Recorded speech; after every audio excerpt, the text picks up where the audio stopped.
Inscription de Laurent Gbagbo sur la liste électorale, les vraies raisons du forcing du PPACI.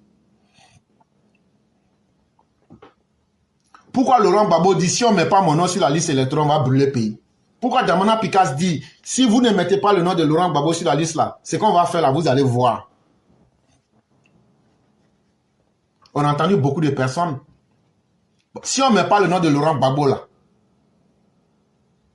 quelles sont les raisons que vous n'avez pas le courage de dire à tout le monde? C'est ce que cet article va essayer de nous décrire ici. Et l'article a été tiré de l'avenir.ci.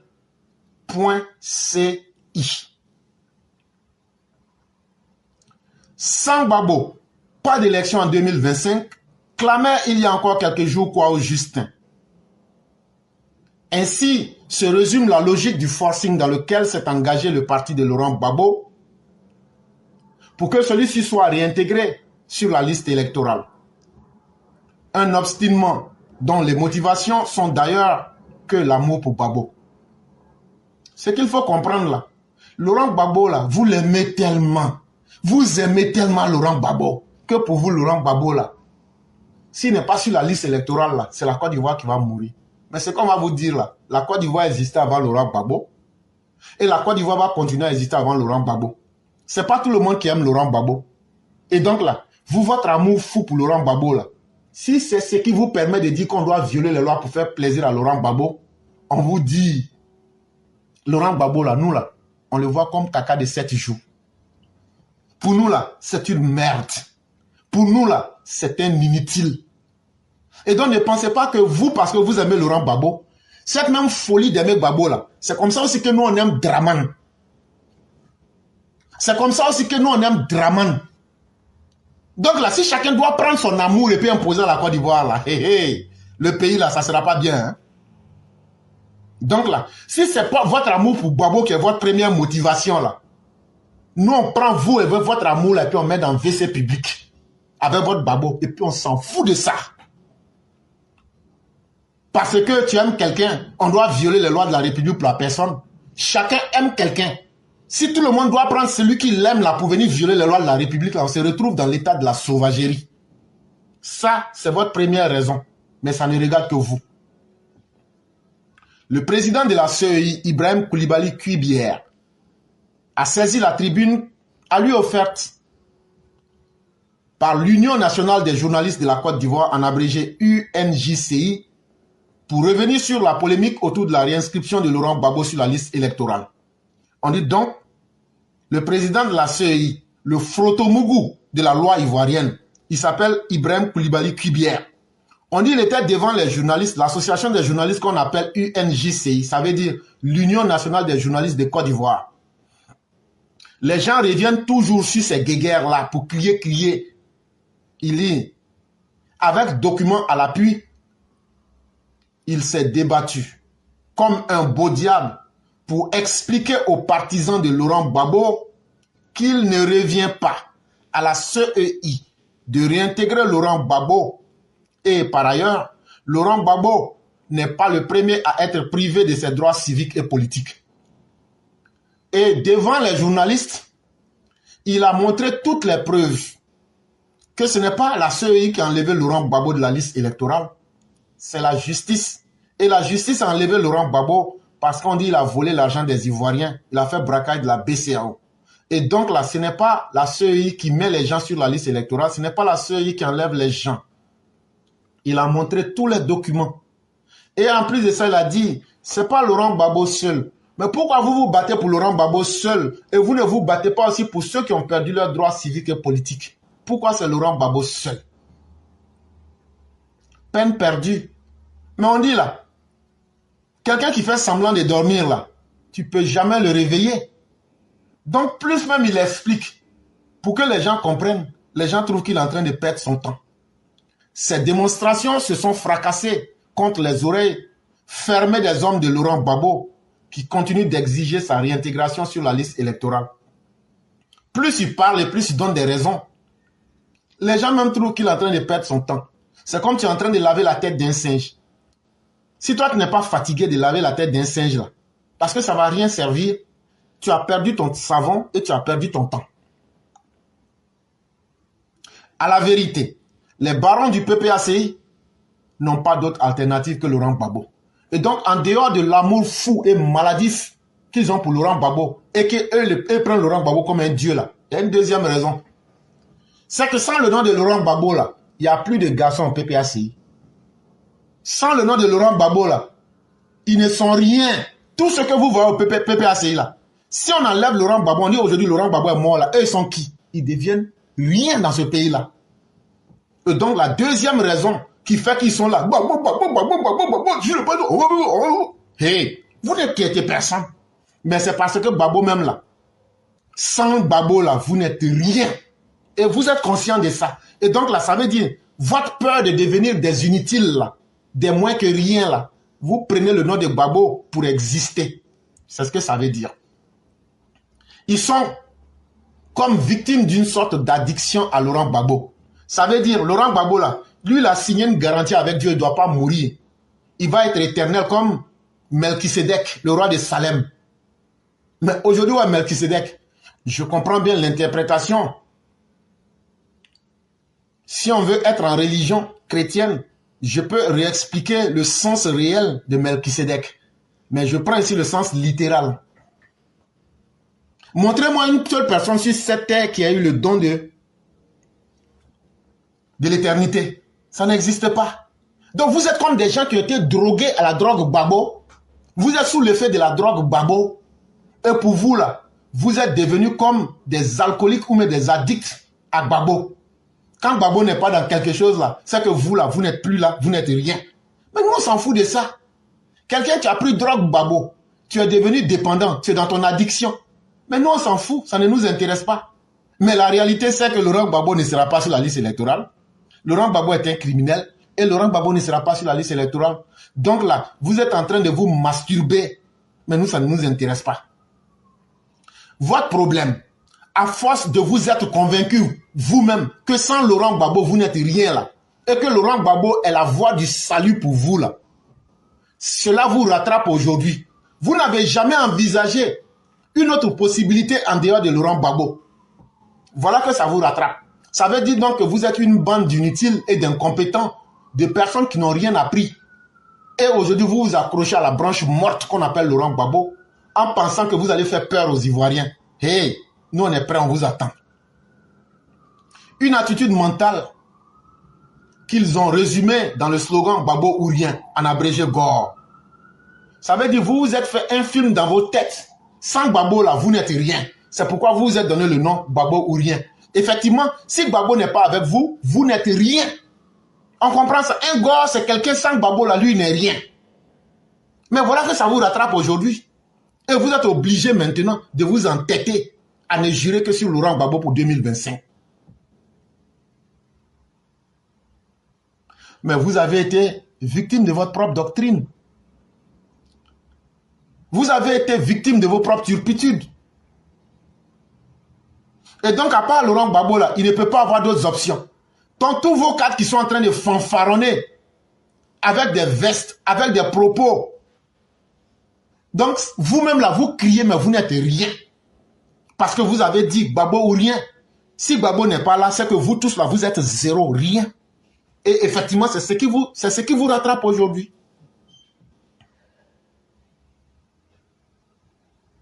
N'est-ce pas, pour que Gbagbo ne soit pas l'unique option, que ces barons du PPACI se torpillent entre eux au point d'étouffer toute velléité d'affirmation de choix, tous les cadres de ce parti.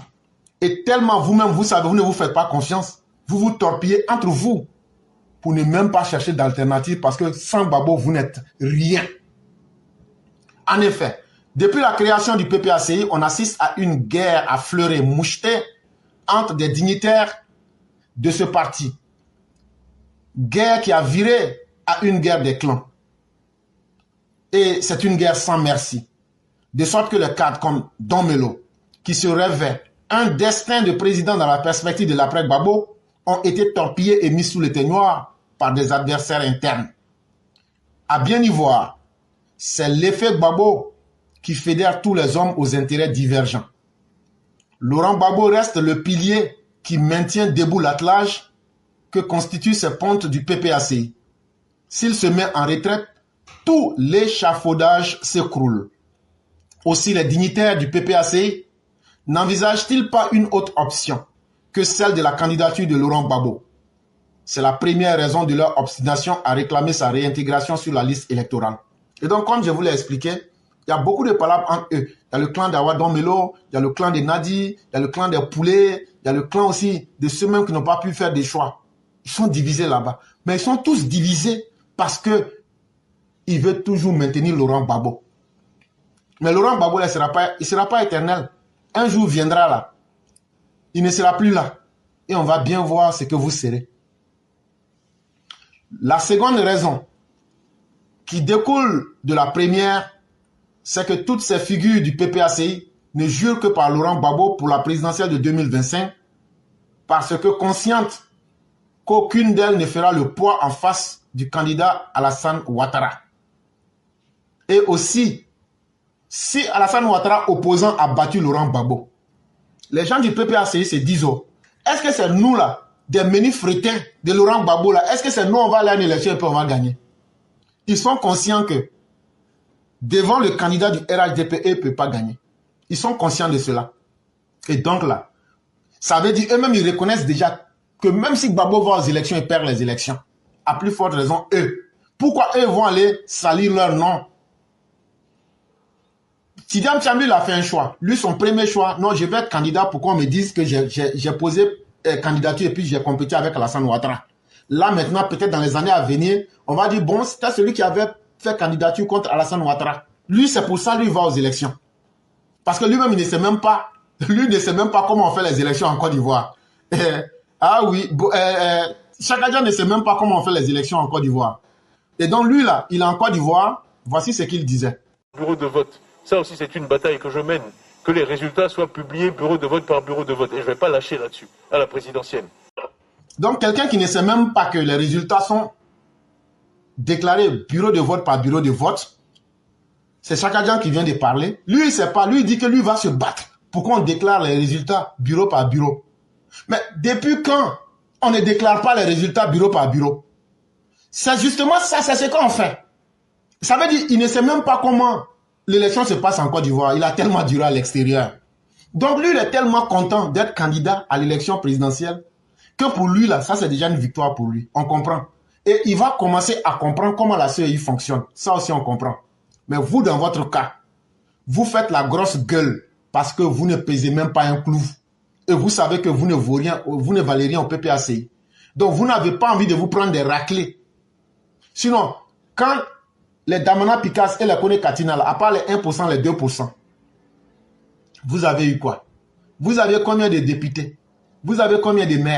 comme des modèles. Et donc, c'est ce qui fait que vous n'avez pas confiance en vous-même. Sinon là, sans Laurent Gbagbo là, vous aurez choisi un parmi vous pour dire, bon, voilà, lui là, lui va battre Ouattara. Ou bien va battre le candidat du RHDP. Vous n'avez même pas pu vous faire élire maire ou même député. Et donc, ne vous cachez pas derrière Laurent Gbagbo. Ça là, on va vous dire cette vérité là. Vous n'avez même pas été capable de gagner des élections locales. C'est vous qui pouvez gagner des élections présidentielles. Et donc, si le PPACI venait à miser sur l'un d'eux par défaut, il a peu de chances de rafler la mise à la présidentielle de 2025. C'est certainement ce qui explique qu'ils s'entêtent tous ou presque à pousser leur icône Laurent Gbagbo dans le dos pour qu'il soit leur candidat à la prochaine présidentielle à 81 ans. Alors que le même Laurent Gbagbo disait qu'à partir de 75 ans, quelqu'un ne doit pas être candidat dans ce pays. Vous voyez comment vous êtes contradictoire vis-à-vis de vous-même. Mais malheureusement, c'est ça le PPACI. Et il y a un de vos amis, Boga Sako Gervais, il a été dit qu'un âne, quand tu le fouettes, l'âne finit par connaître le chemin où il doit aller. Quand Boga Sako a rencontré les EPV le dimanche 20 octobre 2020, Boga Sako, on l'a giflé correctement. Boga Sako a compris qu'il y a des garçons en face de lui. Boga Sako a fait un message au EPV. Et Boga Sako a compris que on a vu dans son jeu. Un message à propos de la commission électorale indépendante. Et il s'adresse spécifiquement à l'opposition ivoirienne. Mais je profite pour faire une petite mise au point. En 30 années d'expérience et d'engagement dans le domaine des droits de l'homme, il nous a été souvent reproché. Je dis nous parce que je ne suis pas seul, avec des amis, voilà. Et moi particulièrement, d'être toujours proche de l'opposition. Et en cela, beaucoup de ceux qui sont au pouvoir considèrent, si ce n'est la majorité, mais quand même il y a des intellectuels là-bas, donc je les respecte, beaucoup nous considèrent comme des opposants déguisés. Alors la mise au point, c'est de leur dire simplement que vous ne savez pas ce que c'est que les droits de l'homme. En la vérité, si vous prenons les termes de façon littérale, c'est-à-dire mot par mot, droit de l'homme, ça veut dire en face devoir de l'État. Parce que je réclame des droits qui me caractérisent en tant qu'être humain et l'État dans lequel je me trouve, pour qui je cotise, a l'obligation de me donner ces droits-là. Si je suis malade, puisque les fonctionnaires, les paysans, tout le monde cotise, l'État doit me soigner.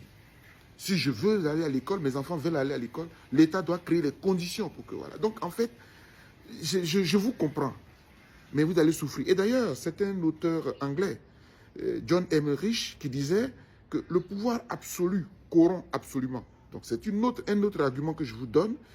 Quand on est au pouvoir, on a tous les pouvoirs. On a l'armée, on a l'économie, on a tout. Et si en face, il n'y a pas de contre-pouvoir, vous avez tendance à abuser du pouvoir et à écraser les pauvres citoyens qui n'ont aucun pouvoir. Donc, les partis d'opposition, la société civile devient une sorte de contre-pouvoir qui contrôle celui qui est au pouvoir. Donc, si vous comprenez cela, vous allez comprendre les acteurs de la société civile. Et j'ajoute, l'expérience nous a montré que dans certains pays où ceux qui sont au pouvoir se considèrent comme des dictateurs, les revendications de l'opposition et de la société civile se retrouvent. Et ensemble, ils réclament la démocratie, les droits de l'homme à celui qui est au pouvoir. C'est ce qui s'est passé contre Abdoulaye Wade au Sénégal, avec le M23, où il y avait des partis au pouvoir contre, et puis ainsi que des organisations de la société civile pour réclamer la juste application du respect de la Constitution ou de la démocratie. Ça s'est vu aussi avec, au Burkina Faso, avec Balai Citoyen, qui était avec des organisations politiques de l'opposition pour demander à Blaise Compaoré de finalement lâcher le pouvoir. J'ai voulu faire cette mise au point pour que vous compreniez. Mais aujourd'hui, le moment où je m'adresse là, pour être juste avec moi-même et être cohérent, je voudrais parler à mes amis de l'opposition et leur dire ceci de façon claire et nette. Nous nous sommes retrouvés au siège du PDCI-RDA. J'ai dit nous parce que j'y étais pour le compte de la FIDOP avant que je ne quitte la présidence. C'était l'une de mes dernières actions d'ailleurs. Nous sommes retrouvés pour signer une tribune dans laquelle nous demandons aux partis au pouvoir de créer les conditions pour un dialogue politique inclusif afin que nous nous mettions d'accord sur les règles, les conditions d'une élection juste, transparente, de façon à ce que le futur élu président de la Côte d'Ivoire ou les futurs élus de notre pays, nos représentants, ne souffrent d'aucune imperfection, d'aucune contestation et que leur pouvoir soit véritablement légitime. Très bien. Mais soyons cohérents et soyons logiques. Et ça, je vais être très clair, je veux appeler les Ivoiriens à de la vigilance. Beaucoup de nos compatriotes sont morts pour les questions électorales. C'est pour ça qu'on ne se taira jamais. Hein. On ne se taira plus. Nous allons parler parce que nous n'allons pas rester là, bouche bée, bras croisés, et puis nous voir mourir quand les politiques ne sont pas contents. C'est pour ça que je suis désolé. Mais en tant qu'acteur de la société civile, défenseur des droits de l'homme, je parlerai jusqu'à la fin de ma vie, je parlerai. Écoutez, nous demandons au pouvoir de revoir la commission électorale indépendante, de la mettre aux normes internationales, telles que la Cour africaine des droits de l'homme et des peuples l'a demandé, l'a exigé. Très bien. Nous le réclamons au pouvoir. Nous écrivons au pouvoir, nous écrivons au chef de l'État. Très bien. Mais qu'est-ce que nous faisons dans la pratique? Prenons les membres de la commission électorale indépendante. L'opposition y figure. Mais où est la cohérence? Les amis, où est la cohérence? Vous rencontrez des amis de la communauté internationale, des ambassadeurs. Je reviens des États-Unis, vous parlez même avec des gens, des amis sénateurs ou bien qui travaillent des sénateurs. Ils vous disent, mais attendez, vous dites, exemple, hein, que la commission électorale indépendante est de connivence avec le pouvoir qui a extrait de la liste électorale le nom de l'ancien président de la République qui s'appelle Laurent Gbagbo. Très bien. Mais quand on regarde la liste des membres de la commission électorale, le représentant de Laurent Gbagbo y siège. Il y est assis. Nous disons que la commission électorale n'est pas équilibrée, n'est pas juste, elle n'est pas ceci ou cela. Nous voulons mettre tout à plat. Vous y figurez. Des deux choses l'une. S'il vous plaît d'être dans la commission, d'être content d'y occuper le poste de vice-président pour nos amis du PDCI-RDA et même du FPI de M. Affi N'Guessan, s'il vous plaît d'y figurer en tant que membre pour ce qui est de nos amis du PPACI, mais pourquoi voulez-vous que nous nous battions pour qu'elle soit mise aux normes? La première des choses à faire, il me semble, c'est de vous concerter, vous tous qui êtes et qui êtes de l'opposition, et puis de démissionner en bloc. Vous allez voir si la commission électorale ne sera pas paralysée. Vous allez voir si la commission électorale là ne va pas s'arrêter pour essayer de régler ce problème. Mais vous demandez aux gens de se battre pour vous, alors que vous-même, vous jouissez, entre-temps, des imperfections de cette commission électorale. Arrêtez de jouer avec nous. Arrêtez de jouer avec le peuple. Je tenais à vous le dire parce que soyez logique et soyez cohérent. Si votre combat est juste et objectif, sans parti pris, sans arrière-pensée, nous le mènerons avec vous pour la justice, pour la vérité, pour la démocratie dans notre pays. Mais si en même temps que vous réclamez, vous profitez, vous jouissez, arrêtez de jouer avec nous parce que les Ivoiriens ne sont pas là pour faire vos désirata. Quand vous êtes contents, on doit être tous contents. Quand vous n'êtes pas contents, on doit tous pleurer, on doit souffrir de vos cris, de vos armes dans les rues, etc., etc. Je tenais à vous le dire du fond de mon cœur. Quand vous voulez être des gens justes, en même temps que vous parlez au chat, peut-être qu'il faut aussi parler à la souris. Et j'ai dit, merci. Donc vous venez d'entendre Boga Sako. C'est un exercice qui est difficile pour lui. Mais il a fallu qu'on le fasse le 20 octobre 2024. Parce que M. Boga fait toujours de la malhonnêteté. La définition du droit humain que tu nous donnes là, ce n'est pas l'obligation de l'État vis-à-vis du citoyen, monsieur le soi-disant intellectuel.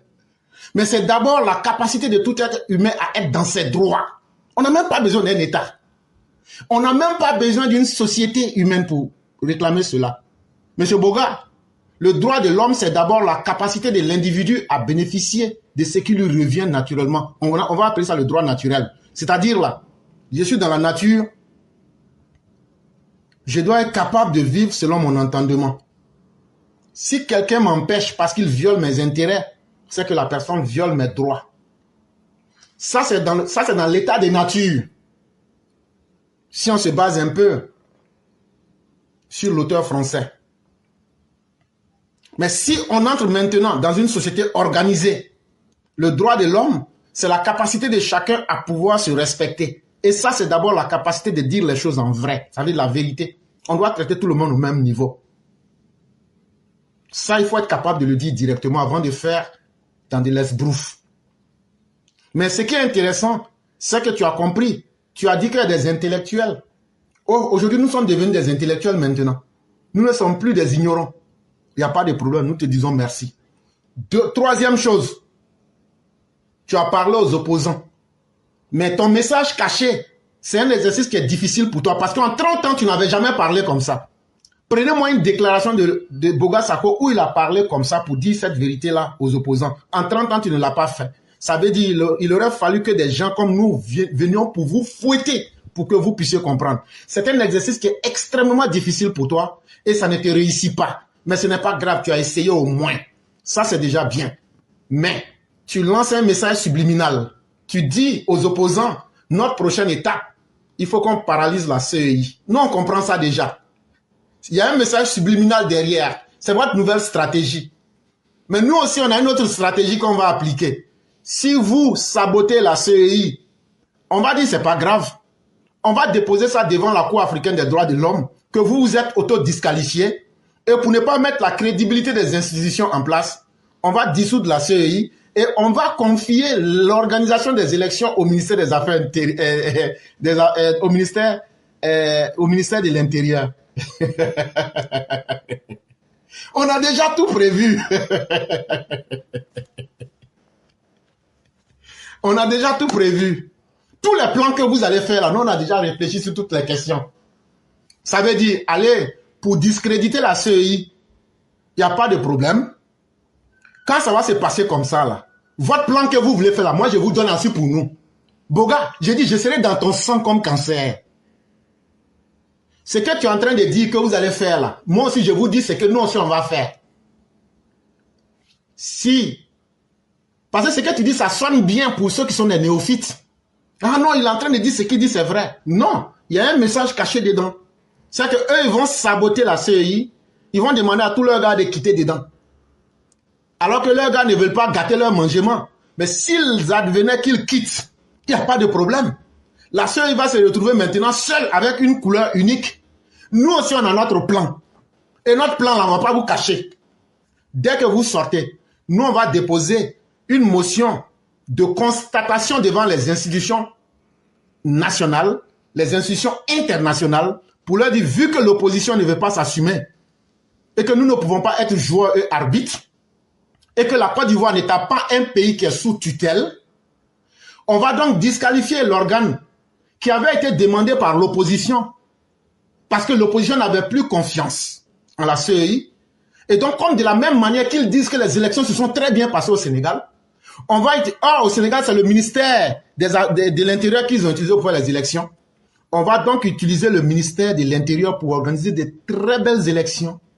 Et on va élire notre président et puis on va avancer. Donc ça, il fallait qu'on vous dise ça très bien. En tout cas, tout marche bien comme sur des roulettes. On se comprend bien. On va vous montrer que vous n'êtes pas les seuls intelligents et qu'on est même plus intelligents que vous.